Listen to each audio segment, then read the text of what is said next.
अस्सलाम वालेकुम, मैं हूं मरियम खान और मेरे साथ मौजूद हैं मुबश्शिर लुकमान साहब। अस्सलाम वालेकुम जनाब। वालेकुम सलाम, क्या हाल है आपका? ठीक अल्हम्दुलिल्लाह, आप कैसे हैं? मैं बिल्कुल ठीक हूँ। सर, हमने कल एक खबर ब्रेक की थी कि भारत ने जो है नेपाल और भूटान के बॉर्डर पर फ़ौजें लगा दी हैं। आज भारतीय वज़ीर दाखिला ने भी इस बात की तस्दीक कर दी है। आपको लगता है कि भारत के बॉर्डर पर अब मेला लगने वाला है? आपको पता है कि आपका प्रोग्राम जो है इस वक्त इंडिया में बहुत देखा जा रहा है, और मुझे कल रात को 2 कॉल्स आई हैं इंडिया से, और वो कहते हैं कि जी हम देखते हैं, और हम कई जगहों पे तो प्रॉक्सी सर्वर लगा के देखते हैं ताकि हम ट्रेस ना हो। इतना खौफ है मोदी का वहाँ पे। तो उनको लग ये रहा है कि अब हम हकाइक बता रहे हैं और सच बता रहे हैं, और जो कि अल्लाह का करम है कि हम लोग पूरी तहकीक करके बताते हैं। तो दौड़ें लगने वाली हैं अभी, और ये बड़ी लंबी चौड़ी दौड़ें लगनी है मोदी की। और मैं आपको बताऊं कि ये अब मामला रफा दफा होना नहीं है, उन्होंने एक साथ 3-4 बॉर्डर्स खोलने हैं, और ये वो सारी स्टेट्स हैं इंडिया की जो आज़ादी के लिए पर तोड़ रही हैं। जैसे ही इनका बॉर्डर खुलता है, एक जंग शुरू होती है, वो आज़ादी का ऐलान शुरू हो जाएगा। मोदी वरना कल जंग शुरू कर देता। अमेरिका की इतनी बड़ी शय है, उसको बरतानिया की शय है, इसराइल की शय है, ऑस्ट्रेलिया की शय है, जापान उसके साथ नेवल एक्सरसाइजेस कर रहा है। उसको डर किस बात का है कि बॉर्डर जो बनता है वो उन 7 स्टेट्स का बनता है जो आज़ादी के मुतालबे करी हैं। वहाँ पे जंग शुरू हुई तो उन्होंने ऐलान आज़ादी कर देना। तो ये दमादम मस्त कलंदर तो होने वाला है जी। अभी अमेरिका ने भी जो चीनी सफारतकार हैं उन पर नई पाबंदियां लगा दी हैं। उन पर पाबंदी ये लगा दी है कि जितने भी चीनी सफारतकार हैं वो किसी भी यूनिवर्सिटी में और सफाकती प्रोग्राम्स जो होते हैं उनमें कोई भी इवेंट नहीं कर सकते और उनको इजाज़त लेनी होगी, जिस पर चाइनीज़ एम्बेसी ने भी कहा है कि ये डिसीजन जो है ये प्रॉपर ग्रॉस वायलेशन है और इसको वापस लेना चाहिए अमेरिका को। अब क्यों होगा ऐसा? ऐसा क्यों लगा रहे हैं वो? भारत और चाइना का जो चल रहा है उसकी वजह से अमेरिका जो है साइड ले रहा है। सबसे बड़ी बात है कि उनका यूथ जो है वो अपना मीडिया देख रहा है, और उनका मीडिया जो है वो उनको मिस इन्फॉर्म कर रहा है, झूठ बोल रहा है। जब चाइनीज़ सफारतकार अगर यूनिवर्सिटीज़ में जाते हैं और ओपन Q&A ले लेते हैं, क्वेश्चन एंड आंसर सेशन है 1-1 घंटे का जो होता है, एक लेक्चर के बाद, तो हर तरह का सवाल होगा और वो हर तरह का जवाब होगा। और ये सफारतकार जो हैं ये तो तैयारियों के साथ जाएंगे, तस्वीरें लेके जाएंगे, एविडेंस लेके जाएंगे, लोगों के ईमेल्स लेंगे कि अच्छा हम तुम्हें ईमेल करवा देते हैं इसके जवाब में जो भी तुम्हें कहा है। तो वो जो अमेरिकन फेक प्रोपेगेंडा है चाइना के ऊपर, और अमेरिकन टाउट मीडिया का जो प्रोपेगेंडा है जैसे फॉक्स न्यूज़ वगैरह का, वो ख़त्म होता है ना, वो शर्मिंदा होंगे ना, उनको काउंटर करना शुरू हो जाएंगे। वो तो जमहूरियत है, तो वो तो सवाल पूछना शुरू हो जाएंगे। वो चाइना थोड़ी है कि सवाल ना पूछ सके हुकूमत से आदमी। और ये ट्रम्प का इलेक्शन ईयर है, तो इस इलेक्शन ईयर में तो वो सवाल जवाब बर्दाश्त ही नहीं कर रहा था। ट्रंप ने इस हवाले से एक जो है दस्तावेज़ात पर दस्तखत भी कर दिए हैं, जिससे जहाँ जहाँ शहरों में एहतजाज हो रहे हैं आजकल, वहाँ पे उन शहरों की फंडिंग जो है वो कम हो जाएगी। तो ये भी उसी से मुतल्लिक जो है आपको लगता है कि अब देखें ना, बात यह है कि जब लोग अपने बुनियादी हकूक़ के लिए एहतजाज करते हैं और उनके ऊपर कदगन लगती है तो सवालिया निशान उठना शुरू हो जाते हैं। जैसे अभी कराची के रेजिडेंट्स ने किया, कितनों के ऊपर पर्चे वर्चे कट गए ये वो।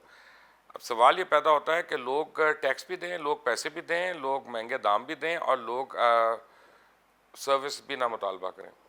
लोगों को जो प्रोडक्ट आपने दिया वो प्रोडक्ट भी फॉल्टी हो और वो उस पर डिमांड भी ना करें।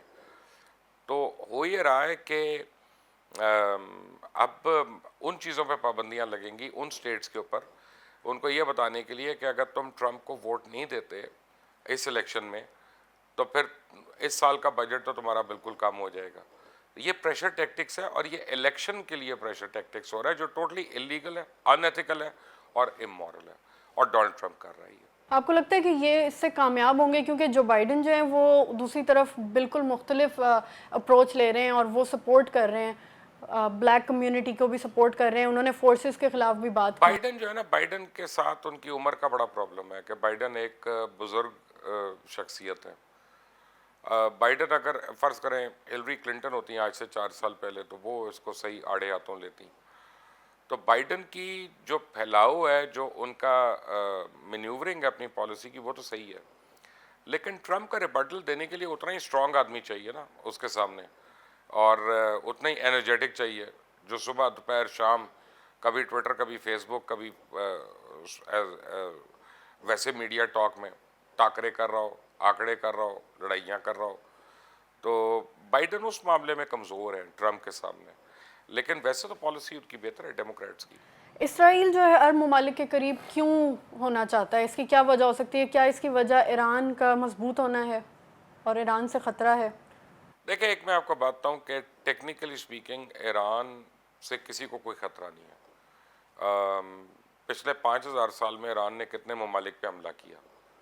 پہلے تو یہ دیکھ لینا کہ اس کے عزائم کیا ہیں. انہوں نے ایسا کون سا کام کر دیا کہ جس سے آپ کو لگتا ہے دی اونلی پرابلم از کہ مسلم بلاک میں جو ڈیوائیڈ ہے وہ شیعہ اور سنی کے اوپر ڈیوائیڈ ہے, وہ ملکوں کے اوپر ڈیوائیڈ نہیں ہے. یہ ہمیں سچ ماننا پڑے گا نا. میں بے شک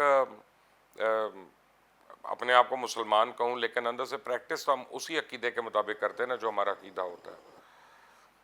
اب اسرائیل جو ہے اس کی سب سے بڑی تو بات یہ ہے کہ اگر اس کی عرب ورلڈ سے صلح ہو جاتی ہے تو جو اسرائیل کا ٹریڈ ہے اور ایکسپورٹ ہے, خاص طور ٹیکنالوجی کے اندر, ویپنز کے اندر, جو وار پلینز بنا رہا ہے, جو دوسری چیزیں وہ بنا رہا ہے, وہ اس کو اربوں ڈالر کا فائدہ ہو جائے گا سالہ سال, اور اس کی اکانومی جو ہے وہ تر جائے گی, اس کو کسی طرح کا پرابلم نہیں ہے.